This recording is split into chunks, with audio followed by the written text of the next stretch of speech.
What's up, guys? Jeff Cavaliere, AthleanX.com. Obviously, the squat, obviously a major focus of a lower body strength program. Why? Because it's one of the most functional movement patterns we do. We do know that there's some checkpoints though with the squat, and I think that a lot of guys are overlooking one of the most important, and I want to show you that today. When we squat, we know that elbows should be tucked, head should be up, feet should be on a line, toes pointed out, knees go out as we go down. Now, I'm going to do a whole other video talking about how one squat position doesn't fit for everybody, okay? But we'll get to that at a different time. For this video though, we know those points, and I wanted to show you how even when you have all those checkpoints right, chest out, right, there's still one thing that you could be doing dramatically wrong, and I'll show you how to fix it today. So we take any kind of a stick that we can put on the ground here, and we know that if you want to squat and squat properly, you should be square, right? It's like playing golf. Anyone that's ever played golf, they should be square to the line.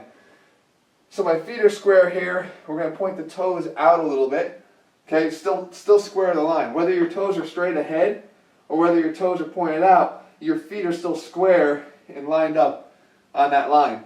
When I go down into the squat, again, the knees will go out, and I come down, heads up, chest out, elbows down, right, glutes engaged. There's still one major problem. Watch. If I take this and I put it up against my hips right here, okay, this has also got to be square. These should be square with this, because I can do this and my feet have not changed. I've just opened up my hips, but my feet haven't changed. So I can think that I'm square because I'm facing ahead, my chest is ahead, my feet are square, my feet are level, everything's good, but I've just opened up my hips. And it happens all the time, guys, because we're very asymmetrical people. Whether we sit all day and we develop imbalances in the muscles around our hips, or we have an actual leg length imbalance that will cause something like this. But this torsion that's going on here is a very common problem. So what happens is, in a really exaggerated way, if I were to turn all the way like this, okay, complete exaggeration, no one's ever going to look like this, and then I try to squat, look what happens to the right leg. The left leg goes down fine, the right leg is caving in, okay? We've got a valgus at the knee, okay? It's looking like that. This is a bad position for your knee, especially if you count up all the reps of squats that you're doing. And this applies to deadlifts as well, guys, the same position. The same thing can happen up here at the hips. You count up all the reps that you're doing damage here at your knee, that's going to cause a problem over time. So what we want to do is make sure that we're squared off here too. How do you do that if it's already something that you can't perceive and it's already something that your body has adapted to? Here's one quick thing you can try to do.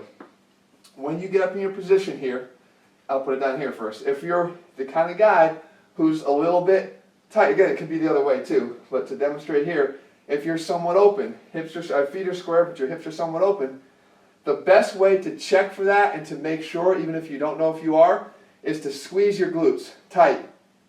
Just like that. I squeeze my glutes together as tight as I possibly can. What that does is it levels off the hips. It will square them off. I just found that by being back here, my left glute had a lot more work to do to get me back to center. All right, so I squeeze the glutes. Now, from here, okay, then I go down into my rep, and then I come out. And before I go another rep, I squeeze the glutes again real tight just to make sure that I didn't fall back out of line again, okay? That I stay here, and then down, and then up and through.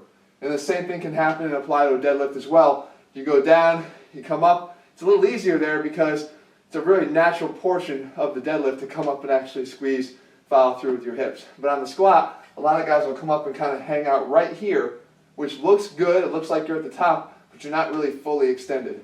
And that full extension is going to set your hips properly so that now everything's in line. And a little bonus tip for you guys that do play golf, that is a major issue. You set your alignment up, there's the flag, you're here, everything's good, the hips are open, likely you're going to come over the top and probably either slice the ball or whatever, but you have to be lined up no matter what it is you're doing. And especially when it comes to the gym, you want to be doing reps that are quality, that have you in the right biomechanical alignment, or you're going to cause joint problems, pain, discomfort, all that stuff for a long time. So you want to make sure you set yourself up right.